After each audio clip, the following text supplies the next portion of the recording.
Hi, this is Davidian of Raquel and Davidian. There's another key to upping your manifestation mojo and aligning to your highest good timeline. And on its face, it may not be as sexy or feel as juicy, and that's gratitude for what you've already been given, which has, if you're like most people, faded into the background like last year's Christmas toys to a kid on Christmas. I'm talking about old conquests, no longer shiny and new, where the aftertaste of your victory has long since been replaced by whatever present-day ambition you're salivating over, or whatever you're currently needing to be rescued from that's hogging your attention. I'm talking about being grateful for winning the lottery of life to the extent that you're able to. You know, I'm going to presume for the time being that you live in an environment where avoiding bullets or bombs isn't part of your daily routine, where you're breathing breathable air, drinking clean water with good sanitation, a roof over your head, food in the fridge, medical services when you need it.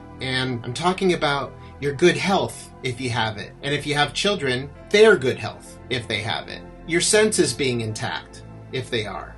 Like your vision, your hearing, your sense of humor, your ability to walk, if you can. Your level of consciousness and what you've achieved so far on that front. Your growing ability to shift away from your shadow's lower expression to its higher gifts. The loves in your life, the friendships you have, your heart, and despite any wounding you've undoubtedly experienced, being willing to still keep it open and take aligned chances with new connections. Your willingness to self-actualize despite the pressure to conform to whatever you're used to. Your capacity to make changes in your life for your greatest good. I'm also talking about gratitude for what you've avoided by listening to your inner authority, even when it was inconvenient or disappointing. Those near misses and great escapes from what not self-you had planned. The concept of having gratitude isn't breaking news. It's definitely something you're already aware of, but it's so often taken for granted or even just given very brief acknowledgement, almost like it's a chore, like something your mom wants you to do before she lets you play with your friends. To get a better sense of what I'm expressing, recall how 10-year-old you felt when you were asked to call your grandmother on her birthday, who you loved, but much preferred to just keep doing whatever trivial activity you were doing that was being interrupted. So in an exasperated way, you go, fine, I'll do it. So that energy,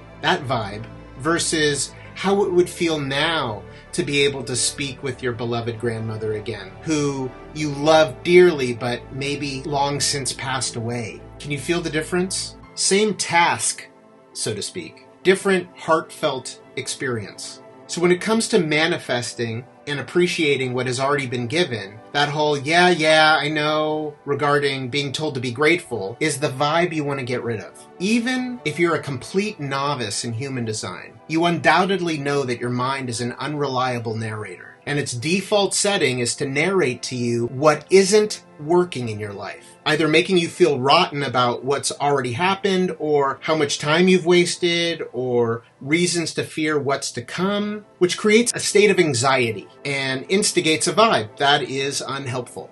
Not all shit is good fertilizer, and your mind shit doesn't help good things grow.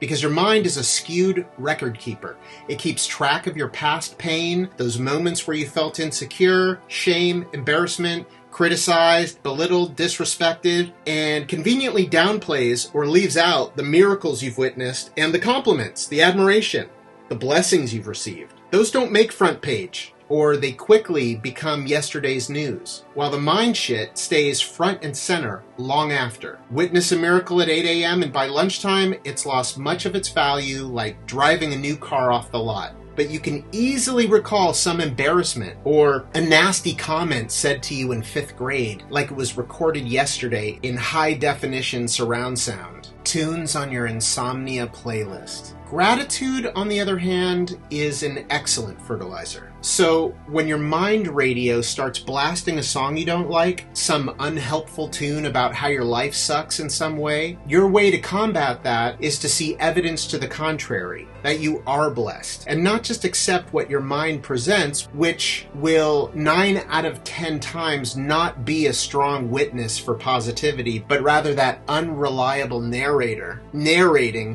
what isn't working. what isn't present for us, what isn't going right, what we need to change, what we need to do. You can't let your mind DJ. Start recognizing quicker any shitty songs that keep playing in your head as soon as you can name that tune.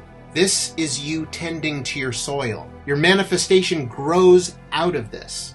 So your mind garden needs to be tended, weeded, can become a jungle very quickly due to your mind's ability to turn good things in your life invisible and turn small annoyances into major anxiety. So really consider incorporating gratitude into your daily practice even before you get out of bed and when you shut your eyes to go to sleep, because you really can't rely on your mind to be that positive record keeper or give gratitude more than lip service.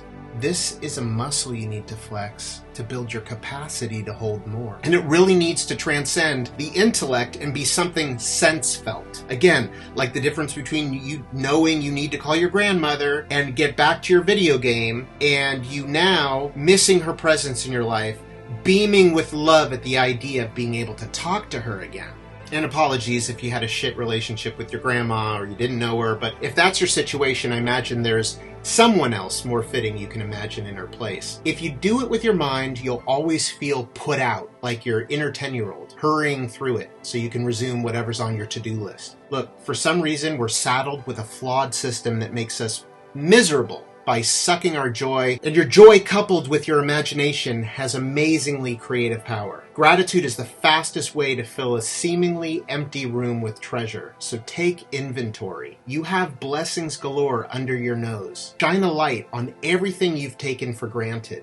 Just as you wouldn't want to keep giving gifts to someone who never acknowledged them, treat the universe with the same consideration and you'll free up a bounty, a wellspring. Imagine your heart has a little spigot on top, like when you turn on your garden hose to water your plants. When you're grateful, that spigot gets turned on. The more grateful, the greater the flow. Visualize that spigot turning on as you recognize your gifts and feel your heart filling with gratitude. You have to sense feel it, or it's inert, grayed out, has no potency. Your joy and your gratitude are your key to unlocking more. Look, I'm not religious, but I believe the Bible also gives a heads up in this direction regarding gratitude, with the verses that state something to the effect of, "To the one who has, more will be given. But from the one who has not, even what he has will be taken away." Gratitude has a direct relationship with abundance, so don't let your mind be bored exploring this further. And this practice is largely about working with what you've got, not what you hoped for. We don't generally get to see the cards we're holding in life. We see some, but not others. Like in the game of Texas Hold'em. Some of those cards are turned down, but the work we do turns all of your cards over. So you see the hand you're holding and maximizing your appreciation for yourself and the amazing outcomes that await when you're operating correctly as yourself based on who you are and not who you wished you were or think you are. But gratitude-wise, take inventory. Follow this powerful exercise if it's correct for you to do so. Start by listing out all the obvious stuff that you're grateful for, that occurs to you right away. Then go to the less obvious stuff that takes a few minutes to appear until you can't list anything more. And then take another hour to really scrape the edges and lick the bowl. Take another hour to contemplate what else to be grateful for while you are mindlessly doodling on some paper, preferably the journal you've chosen for this course. I bet more things to be grateful for will reach the surface of your consciousness when you keep the light shining there long enough. After that, really take in the entirety of your list. Really feel the collective energy of all of the things you listed and envision that energy concretizing into the form of an object with a color. When you've done that, set the intention that whenever you call up that color object combination in a heartfelt, sense-felt manner, those two words, when said together, will energetically unpack your entire gratitude list. You're still going to need to feel it as strongly, but you're not going to have to look at that entire list. That envisioned object that you ascribe to color will represent that entire list and call up that gratitude. And if it doesn't, you'll need to repeat the exercise and really feel your gratitude for the things you listed. So it gets reassociated, realchemized, reconcretized with a new object and color combination. And you know what? Don't tell anyone your color object combination. Keep that sacred.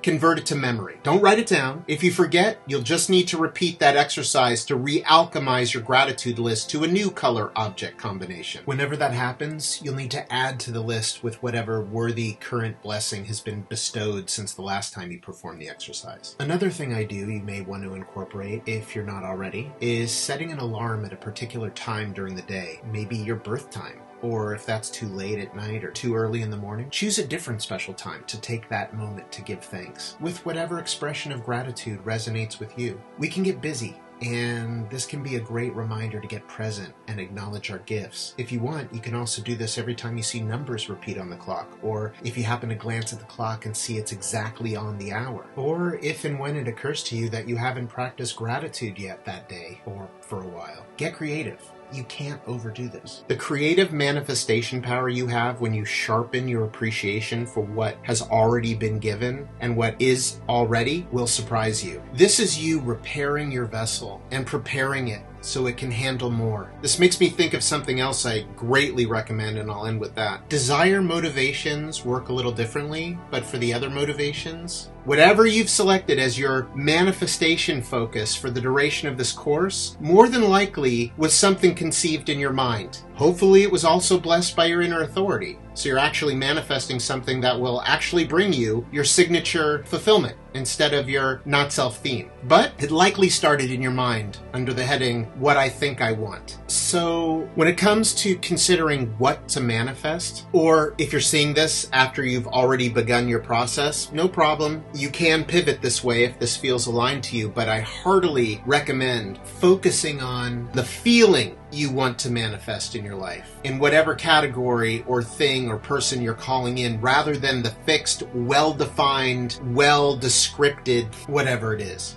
Why? Because this can not only speed things up for you, but also frees up the universe to give you that which is most aligned. Something even better than what you think you want, that your mind has no idea about, but will ultimately bring you that greatest sense of fulfillment. Something could appear as a negative to your mind, which is actually a huge whopping positive, aka a blessing in disguise. Your mind is unable to detect blessings in disguise. Your inner authority can see them clear as day. And it's really the feeling that you're after that you think that thing will bring you. So I'm saying, cut out the middleman. The thing doesn't matter as much as the feeling you think it will bring you. And let your inner authority decide whether the thing is correct for you in the first place. So instead of being specific with what you want to bring in, focus on the category and the associated sense-felt feeling of joy, fulfillment, recognition, whatever it is, satisfaction that you imagine, and really feel that. Really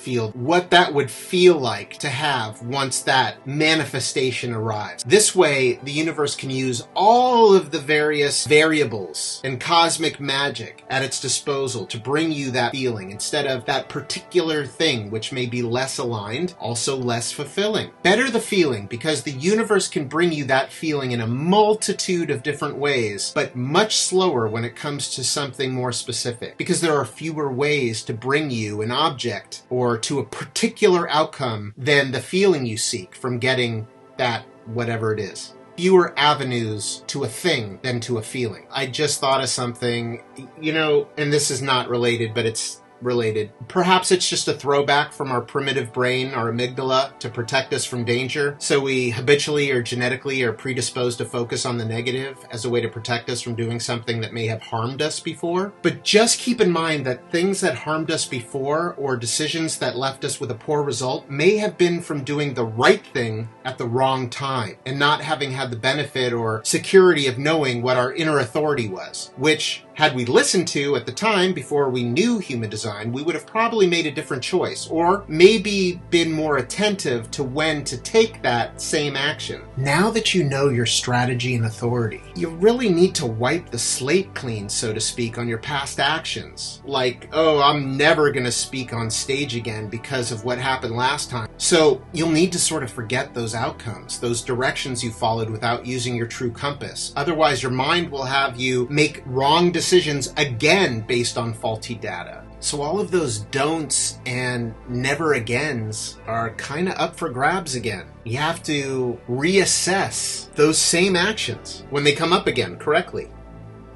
I hope this helped. May all of your creations be aligned and fulfilling. Good luck and good journey. If this is your first viewing, please consider honestly and earnestly assessing what is your current frequency and to what frequency do you aspire? Because that, my friend, is also what is anchoring you to your highest good timeline. Don't miss the video immediately following this one on how to prepare for Big Vision Envision 2025 timeline jumping. Good journey.